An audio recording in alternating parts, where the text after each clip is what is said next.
Seu programa de volta, a gente está conversando hoje sobre remédios, a gente está conversando sobre as diferenças os diferentes tipos de remédios, né, que a gente ouve falar, e também a gente está falando sobre automedicação daqui a pouquinho, principalmente no último bloco. Por isso a gente quer saber, você tem o hábito da automedicação? Você tem o hábito de se automedicar? facebook.com/seu programa, e você também conversa com a gente através do Twitter, o @seu programa.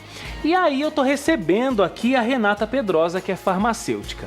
Renata, uma dúvida que é muito comum também, os remédios genéricos. Então o farmacêutico geralmente oferece pra gente: ah, olha, eu vou comprar o remédio X. Olha, eu tenho o genérico, e geralmente é bem mais barato. Teve uma vez que eu fui comprar um antibiótico, por exemplo, para minha esposa, inclusive, custava 100 e pouco. Tomei um susto, aí o farmacêutico: olha, eu tenho o genérico, e sei lá, acho que era 30, 20, alguma coisa.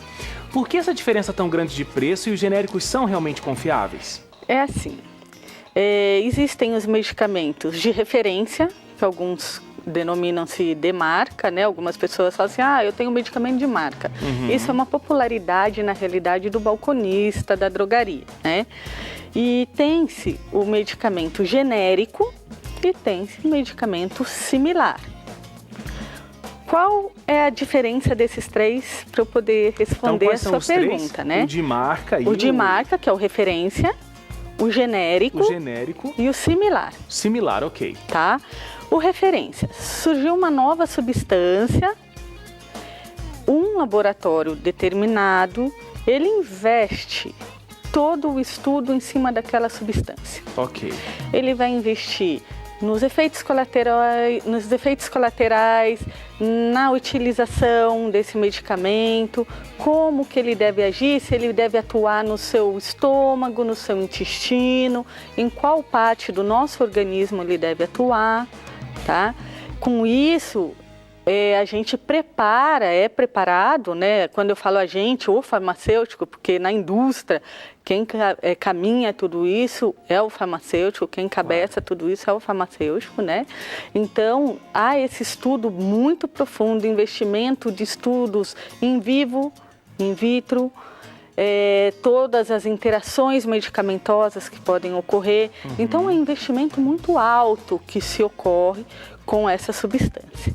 Daí, essa indústria, ela patenteia o fármaco, né, que é o medicamento, o princípio ativo, e fica exclusivo para ela durante um determinado tempo.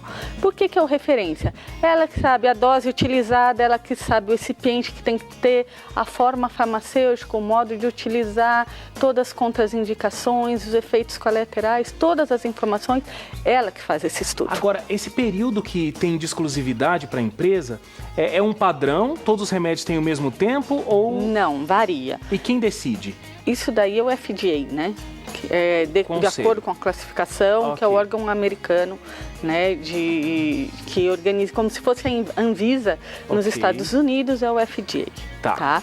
Então, existe essa regulamentação e a patente vai 5 anos de patente, 7 anos de patente, 10 anos de patente. As demais indústrias, manipulação, tudo, só pode produzir esse medicamento a partir do momento da quebra da patente, tá? Então, tem-se a quebra da patente, surge-se o genérico ou o similar. E qual a diferença dos dois? O genérico foi um programa governamental, né, onde você tem que comprovar através de bioequivalência, que significa mais grosseiramente falando, que ele é idêntico ao referência. Okay. Mas tem que ser na mesma dose, na mesma forma farmacêutica. Forma farmacêutica seria cápsula, comprimidos, okay, né? Xarope, na mesma dose, na mesma forma farmacêutica e na mesma quantidade. Ou seja, é idêntico. Isso tem que ser idêntico. E daí, como não tem todo esse investimento por trás de todos os estudos que foram realizados pelo referência, então cai-se bastante o custo, claro, né? E existem, hoje a gente tem várias indústrias que produzem genérico. O que é muito importante o consumidor prestar atenção é naquele G bem grande né? Ele está em preto, com a faixa amarela, escrito genérico. Ele não pode ter nome comercial, ele só pode ter o nome do fármaco, tá? O genérico, ele não leva nome comercial nenhum. Quem leva nome comercial são os similares.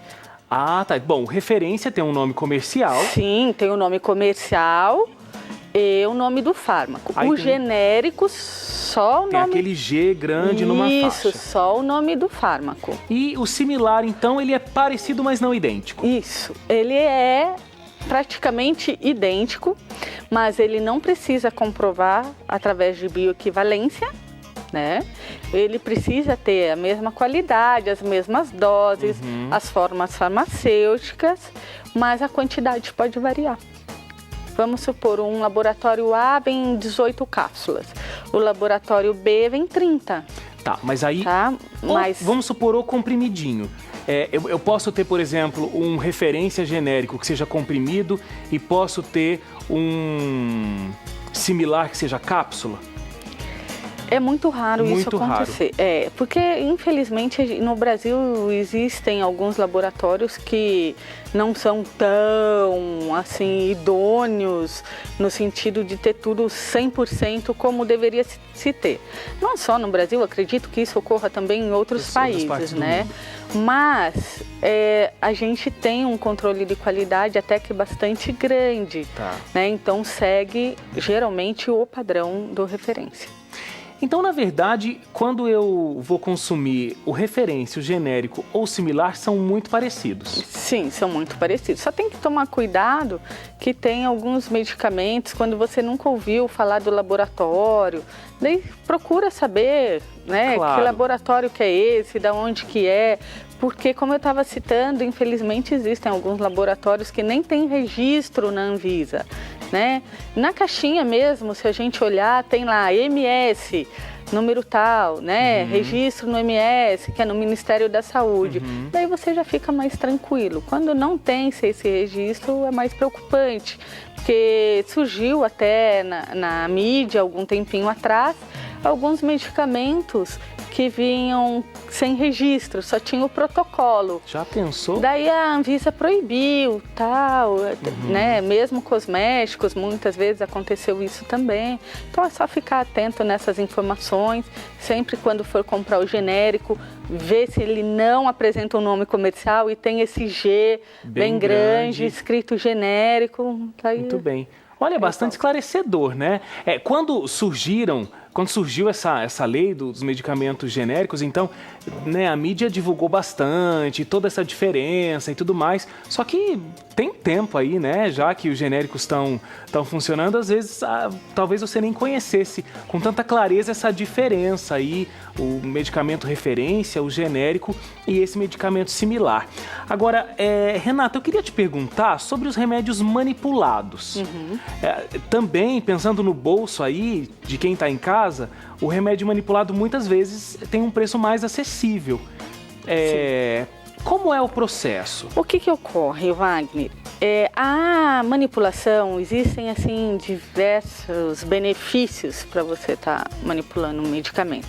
Hoje em dia a gente até tenta mudar um pouco esse termo, manipulação, porque na realidade é uma individualização. Ou seja, no mercado industrial, né, sendo referência de marca, qualquer um deles é similar e genérico, você tem um medicamento e uma determinada dose. Nem sempre você precisa daquela dose, ou você precisa um pouquinho a mais, ou você precisa um pouquinho a menos, certo? Certo. E quantas vezes nós não vimos médicos orientando, corta o comprimidinho no meio, né? Se é aquela forma farmacêutica, nós não devemos parti-la. Tem gente que parte a draga, que é aquele comprimidinho revestido, lisinho, Sim. parte para dar a dose na metade. Tem uns comprimidos que até vêm com aquele vinco, assim, já pra gente fazer o corte. Tem alguns que vêm, daí sim. Mas esses que são revestidos, jamais a gente deve cortar. Porque se ele tem esse revestimento, como eu expliquei lá no comecinho, muitas vezes ele não é para atuar no seu estômago, é para atuar no seu intestino. Daí, se você parte, esse medicamento ele começa a se degradar já a partir do momento que você toma. você está estragando toda a ação do medicamento. Agora, eu já ouvi também que quando as substâncias são ali prensadas para se fazer o comprimido, então pode ser que uma parte da substância foi toda para um lado, outra foi toda para o outro. Isso é verdade? Não, isso daí só quando não se tem um processo de qualidade, de uniformidade de produto. Porque hoje, com os processos mesmo na manipulação, né, nem contando indústria, que é uma produtividade muito grande, não, é muito raro acontecer isso, é quase inviável. Outra dúvida, eu fui a um médico uma vez e ele me receitou um remédio, ele falou, não manipule. Tem muita gente que manipula, mas essa planta, essa substância, ela não fica boa manipulada. Tem que ser o industrializado, porque perde propriedades no processo de manipulação. Isso daí depende do conhecimento da manipulação, da empresa que está manipulando, porque na manipulação muitas empresas acham que é assim, você pegar o fármaco e colocar, por exemplo, numa cápsula. Não é isso. Não. A gente tem que estudar também qual recipiente que nós devemos utilizar para completar aquela cápsula, porque ele vai ajudar-nos a distribuir esse fármaco onde ele vai atuar, no tempo certo em que ele deve atuar, em que tempo ele deve se solubilizar, para depois ser absorvido e exercer sua ação farmacológica, tá? Olha, desculpa, Renata, a gente só vai fazer uma paradinha rápida para o intervalo. Na volta, nós continuamos, obviamente, essa conversa sobre os remédios e a gente vai falar sobre a questão das receitas também. Remédios que precisam de receita controlada, remédios que precisam de receita e outros que também nem precisam da receita médica. E ainda hoje a gente fala sobre automedicação. Então não sai daí, a gente está esclarecendo todas as suas dúvidas sobre os medicamentos e o seu programa volta já já.